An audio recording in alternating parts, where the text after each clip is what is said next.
pourquoi est-ce que je suis venu? D'abord pour montrer le soutien des chercheurs à ce mouvement, pour leur dire qu'ils ne sont pas juste isolés et que les chercheurs, notamment ceux du GIEC, mais les autres aussi, soutiennent le mouvement et sont derrière vous. Aujourd'hui, le climat est un facteur premier de déplacement et de migration à travers le monde. Alors qu'on le voit parfois comme un risque futur, on se dit X millions de déplacés à l'horizon 2050, c'est déjà une réalité aujourd'hui et une bonne partie des migrants dits économiques qui arrivent en Europe sont déplacés pour des raisons écologiques et climatiques. Et la question des migrations et du climat, au fond, porte la même question.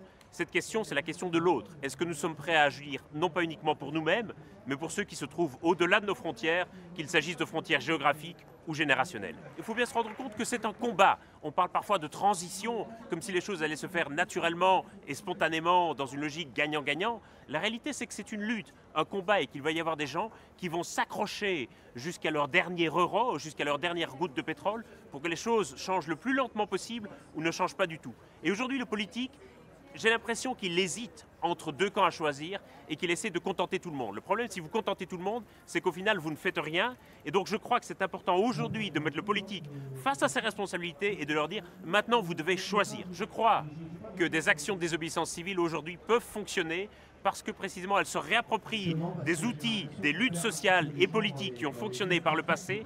Il faut bien se rendre compte qu'aujourd'hui la question écologique, c'est la question politique première. Il y a encore beaucoup de gens qui voudraient voir comme une question d'environnement, comme une question qui devrait être laissée aux experts ou aux scientifiques. C'est la question politique première, c'est une vraie question de choix collectif et donc c'est important de se réapproprier des armes et des outils des luttes sociales et politiques.